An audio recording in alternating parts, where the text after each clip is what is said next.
আলহামদুলিল্লাহি রব্বিল আলামিন ওয়াসসালাতু ওয়াসসালামু আলা সাইয়্যিদিল আমবিয়া ওয়াল মুরসালিন আম্মা বা'দ ফাআউযু বিল্লাহি মিনাশ শাইতানির রাজীম বিসমিল্লাহির রহমানির রহিম আসসালাতু ওয়াসসালামু আলাইকা ইয়া রাসূলুল্লাহ আসসালাতু ওয়াসসালামু আলাইকা ইয়া হাবিবাল্লাহ আসসালাতু ওয়াসসালামু আলাইকা ইয়া নবিয়াল্লাহ ওয়া আলা আলিকা ওয়া আসহাবিকা ইয়া নূরাল্লাহ। মাদানী চ্যানেলের দর্শকবৃন্দ, উপস্থিত হয়েছি মাদানী চ্যানেল বাংলার ধারাবাহিক একটি অনুষ্ঠান মৃত্যুসজ্জায় বুজুর্গানে দিনের উপদেশ। এই অনুষ্ঠানে আমরা আল্লাহ পাকের নেককার বান্দাদের একটি উপদেশের উপর আলোচনা করে থাকি। আজকেও ইনশাআল্লাহ কারীম আল্লাহ পাকের নেককার বান্দাদের খুবই চমৎকার একটি বাণী অনেকেই এই ব্যাপারে উপদেশ দিয়েছেন, তার মধ্যে থেকে একটি উপদেশ এর উপর আমরা আলোচনা শ্রবণ করব এবং সেই অনুযায়ী আজকের অনুষ্ঠান আমরা আল্লাহ চাইতে ইনশাআল্লাহ সাজানোর চেষ্টা করব। শুরুতেই আসুন আমরা দুরূদ শরীফের ফজিলত শ্রবণ করে নিই। দুরূদ শরীফের ব্যাপারে অসংখ্য অগণিত ফজিলত বরকত হাদিসে মুবারাকার মধ্যে রয়েছে। রহমতে আলম নূরে মুজাসসাম হুজুরে পুন নূর সাল্লাল্লাহু আলাইহি ওয়াসাল্লাম ইরশাদ করেন, যে ব্যক্তি আমার উপর দুরূদ শরীফ পড়ে আমি তার জন্য সুপারিশ করব। সাল্লু আলাল হাবিব সাল্লাল্লাহু তাআলা আলা মুহাম্মদ সাল্লাল্লাহু তাআলা আলাইহি ওয়াসাল্লাম। দর্শকবৃন্দ, মৃত্যু সম্পর্কে আমরা আজকে শ্রবণ করব। মৃত্যু এটি এমন একটি বিষয়, আমরা যেহেতু দুনিয়াতে এসেছি, দুনিয়া থেকে আমাদেরকে যেতেই হবে। পৃথিবীতে অনেক কিছুর বিষয়ে আজ পর্যন্ত অনেক আন্দোলন হয়েছে, আজ পর্যন্ত অনেক বিরোধিতা হয়েছে।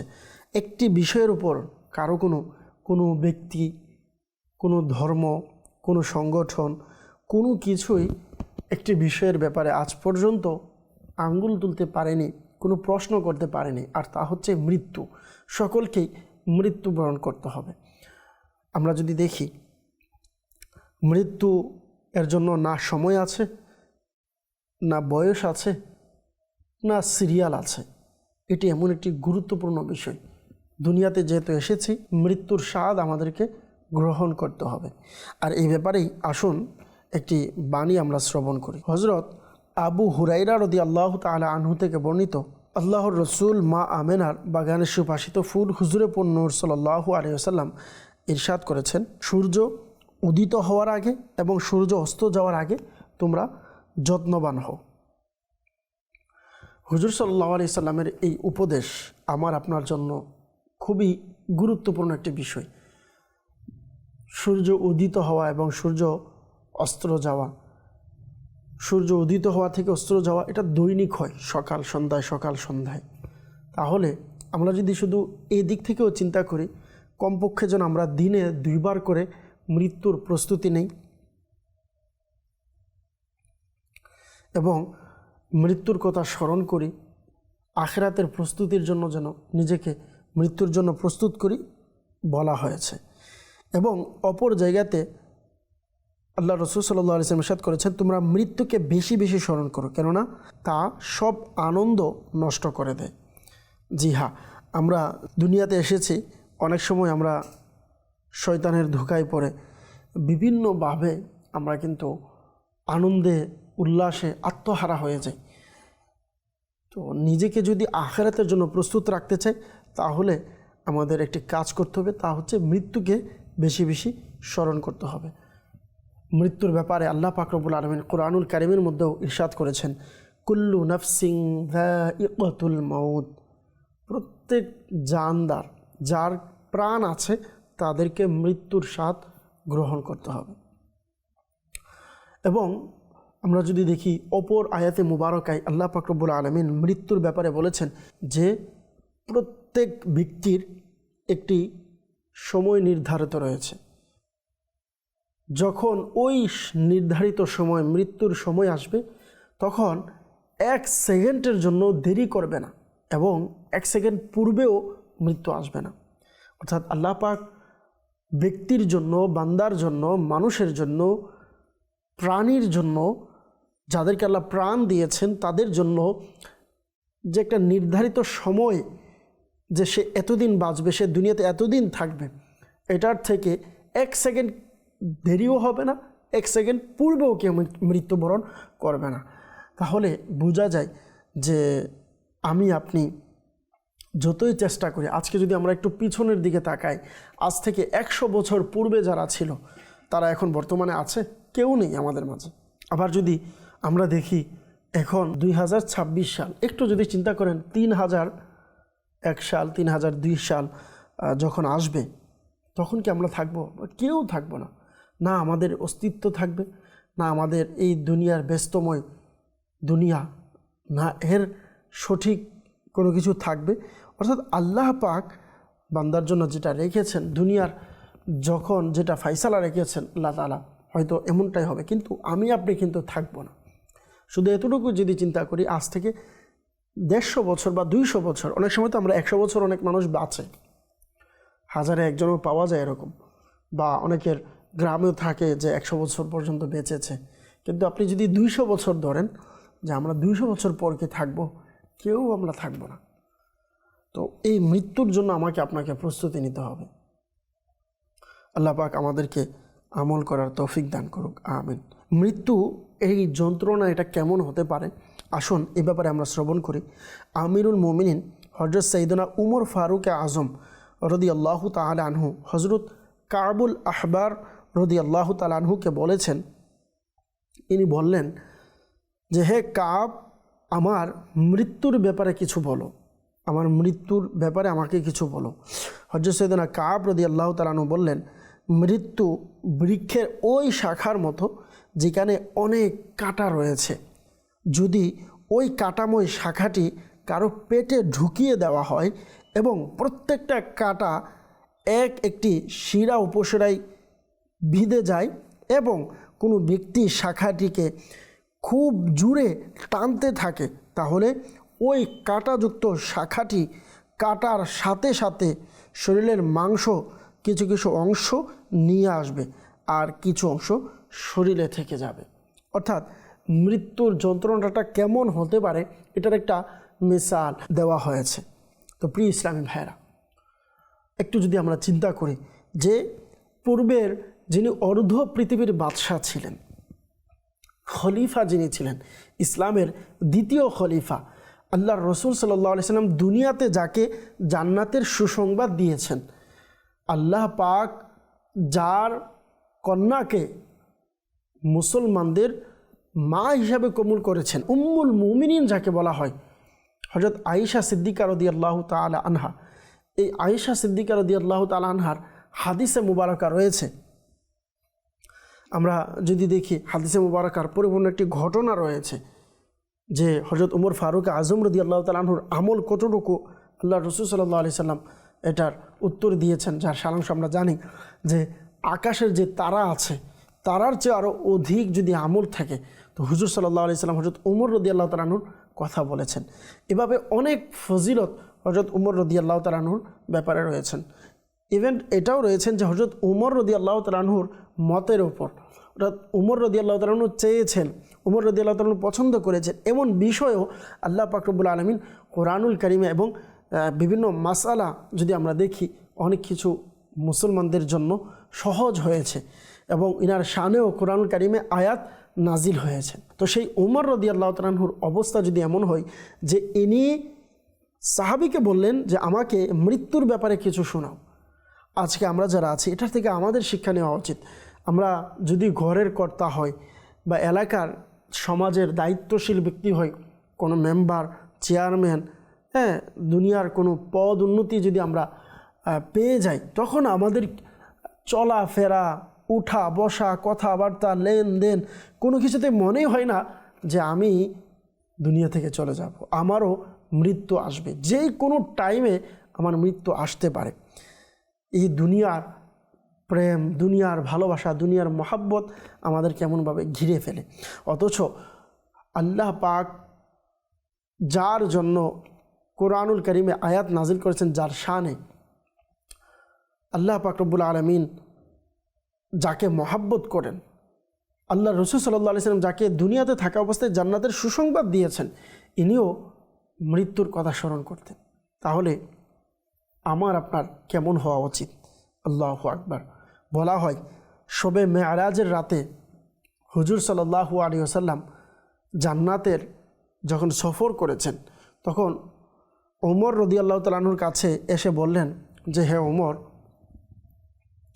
আমি যদি জান্নাতে যা দেখেছি এই জান্নাতের বর্ণনা যদি হযরত নূহ আলাইহিস সালাতু ওয়াস সালাম এর যে হায়াত ছিল ইনার উম্মতের মাঝে যতদিন ছিল, এমন হায়াত যদি আমি পাই, আর পুরো হায়াত পাওয়ার পর ওই হায়াতে যদি আমি জান্নাতের নিয়ামতগুলো বর্ণনা করতে থাকি, এরপরও ওই বর্ণনা করা জান্নাতের নিয়ামত শেষ হবে না।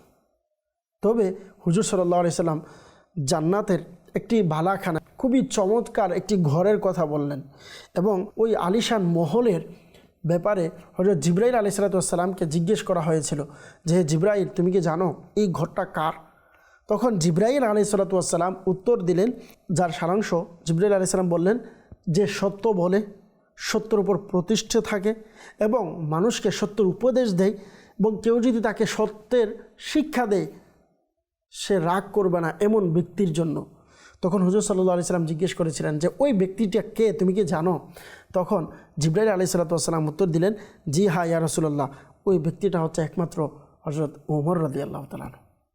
এবং সাহাবায়ে কেরামগণ বলেন, যেদিন এই কথা বলা হয়েছে, ওমর রাদিয়াল্লাহু তাআলা আনহু যেদিন থেকে জানলেন, ওই দিন থেকে বললেন তার মুখ থেকে হাসি বিদায় হয়ে গিয়েছে, ইভেন ওই অবস্থায় তার মৃত্যু হয়েছে। অর্থাৎ এরপর থেকে কোনোদিন তার মুখে আর হাসি দেখেনি হযরত ওমর রাদিয়াল্লাহু তাআলা আনহু। এমন মহান ব্যক্তি ছিলেন। তো ইনিও মৃত্যুটাকে কিভাবে স্মরণ করতেন, তো সেই অনুযায়ী আমি আপনি কোথায়? আমার আপনার কই আমল আছে, না ইবাদত আছে, না ওই হৃদয় আছে, না ওই মন আছে, না ওই চোখ আছে, না ওই হাত আছে যে আমি মাওলার দরবারে বলবো যে আল্লাহ তুমি আমাকে মাফ করো, আল্লাহ আমি মাফের যোগ্য। একমাত্র যদি আল্লাহ তাআলা দয়া না করে আমাদের কখনোই মাপ পাওয়া সম্ভব নয়। আল্লাহ তাআলা আমাদের সকলকে মৃত্যুর প্রস্তুতি নেওয়ার, মৃত্যুর কথা চিন্তা করার তৌফিক দান করুক, আমিন। কবর আমাদের কতটুকু আপন আমরা বুঝতে পারবো। কবর আমাদেরকে যেভাবে আমরা বন্ধুদেরকে আহ্বান করি, ডাকি, কবরও এইভাবে আমাদেরকে ডাকে, আমাদেরকে আহ্বান করে।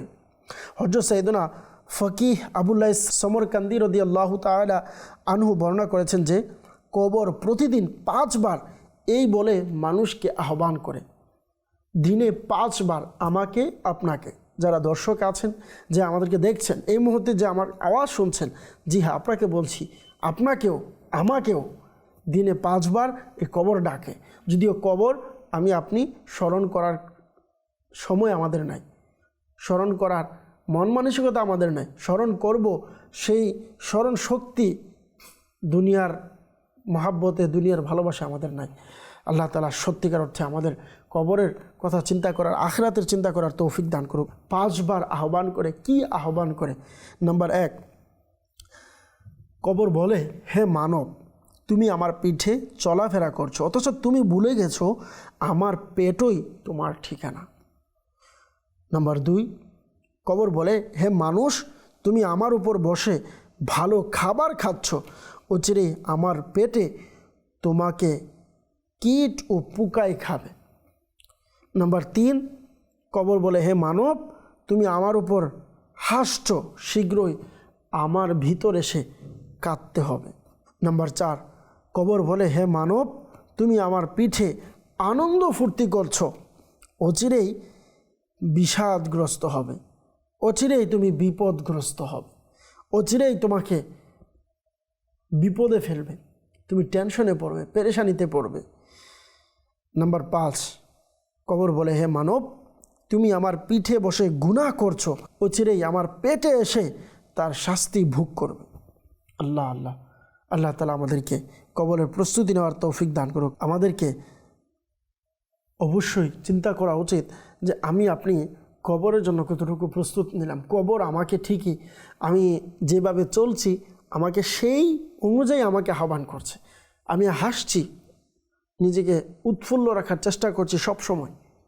কখনো আখিরাতের বয়ান শুনলে অনেক সময় আছে অনেকের মন মাইন্ড বা মন মানসিকতা কবরের, আখিরাতের, জাহান্নামের, আযাবের বয়ান বা কথা শোনা বা পড়া বা দেখা, আলোচনা শ্রবণ করা, এমন মন মানসিকতা অনেকে ভয় পায়, অনেকে চায় না এগুলো করতে, কিন্তু না চাইলেও কিন্তু আমাদের সাথে এই মৃত্যু, এই কবর আমাদের সাথে সাক্ষাৎ করবে, এটা মনে রাখতে হবে। হযরত সাইয়েদনা দাহাক রাদিয়াল্লাহু তাআলা আনহু বলেন, এক ব্যক্তি জিজ্ঞাসা করলো, হে আল্লাহর রাসূল সাল্লাল্লাহু আলাইহি ওয়াসাল্লাম, মানুষের মধ্যে সবচাইতে ক্ষুধাভীরুকে?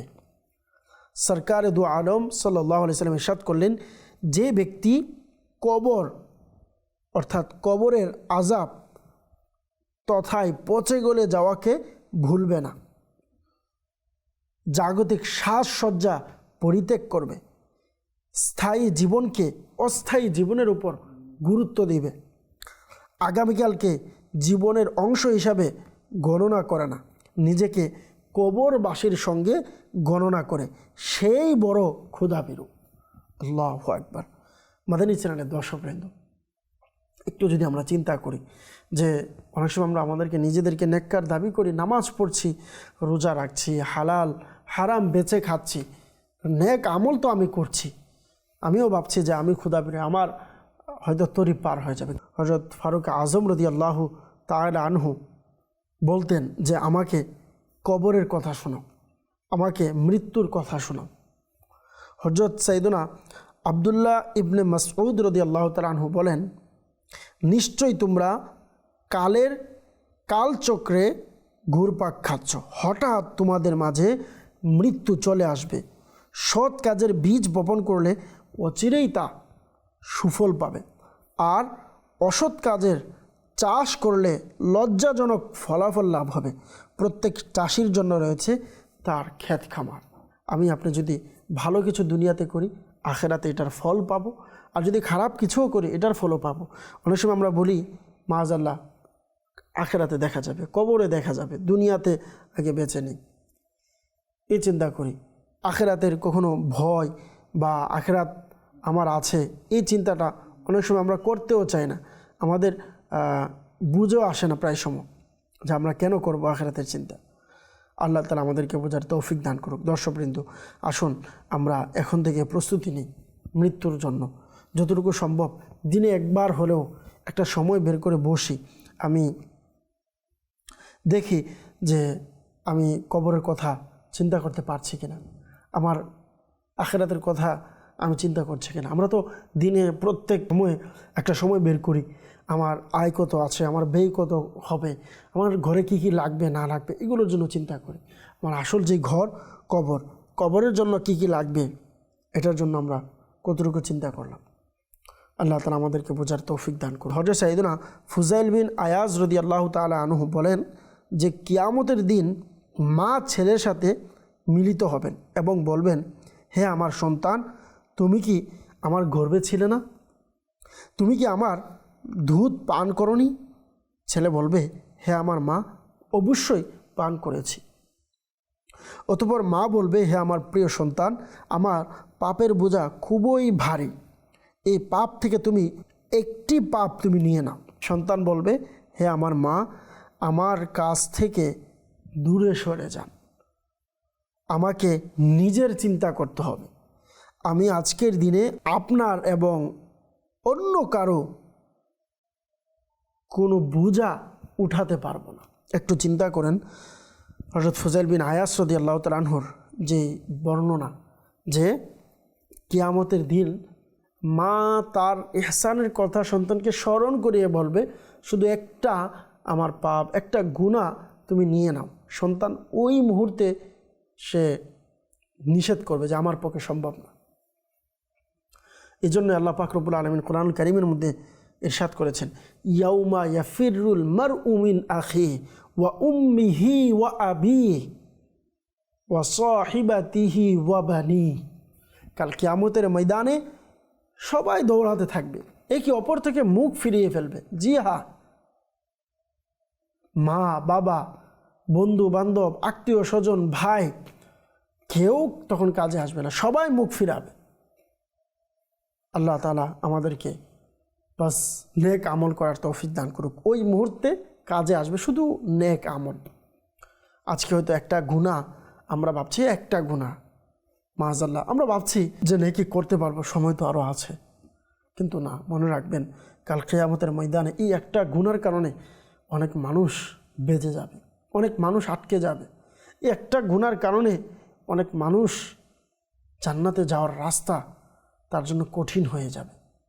আবার এই একটা নেকি যারা আমরা কষ্ট করেও ছাড়ার চিন্তাভাবনা যাদের নাই, যাদের নেকির পিছনে যে আমি ছোট্ট একটা নেকির কাজ এটাও আমি ভালো নিয়ত সহকারে করি, দেখি আল্লাহ এটার উসিলে যদি মাফ করতে পারে। অনেক সময় যারা বর্তমান সময়ে এটা অনেক বড় একটা ভাইরাস যে নেক আমলের নফল মুস্তাহাব, মানুষের খেদমত, সমাজের খেদমত, ভালো একটা কাজ করব এটার জন্য দুনিয়ার স্বার্থ খোঁজা, যে আমি কিছু করব এটাতে দুনিয়াতে আমার কি ফায়দা আছে, বেনিফিট কি আমার। তো মনে রাখবেন, কোনো বেনিফিট না থাকুক, আপনি যদি একজন মানুষের বিপদে কাজে আসেন, আপনি যদি একজন মানুষের একটা উপকার করতে পারেন, এটা আপনার আখিরাতে অনেক বড় একটা বেনিফিট। অনেক সময় অনেকে আছে যে আমি সবাইকে উপকার করি, কেউ আমার উপকারে আসে না, আমি সবার জন্য খেদমত করি, কেউ আমার জন্য কিছু করে না। মনে রাখবেন, আপনি সবার খেদমত করছেন, আপনি সবার উপকার করছেন, আপনি সবার কাজে আসছেন। অনেক সময় আমাদের এটা বলা হয় যে আমাকে সবাই ব্যবহার করে। মনে রাখবেন, আল্লাহ পাক আপনার সাথে আছে, আল্লাহ পাক দেখছেন। আমার আপনার সত্যিকারের অন্তরে যদি ভালো নিয়ত থাকে, ইনশাআল্লাহ এর উত্তম জাযা আমি দুনিয়াতে কিছু পাইনি, ইনশাআল্লাহ আখিরাতে আমার আল্লাহ আমাকে দিবে। আল্লাহ পাক আমরা যা শুনেছি এর উপর আমল করার তৌফিক দান করুক, মৃত্যুর কথা স্মরণ করে নেক আমলের সাথে জীবনকে অতিবাহিত করার, মৃত্যুকে দৈনিক স্মরণ করার তৌফিক দান করুক। এই মুহূর্তে যারা আমাদের সাথে এতক্ষণ যুক্ত ছিলেন, আপনাদের সকলের শুকরিয়া আদায় করছি। এ পর্যন্ত সকলে ভালো থাকুন, সুস্থ থাকুন, মাদানী চ্যানেল দেখতে থাকুন। সাল্লু আলাল হাবিব সাল্লাল্লাহু তাআলা আলা মুহাম্মদ সাল্লাল্লাহু তাআলা আলাইহি ওয়াসাল্লাম।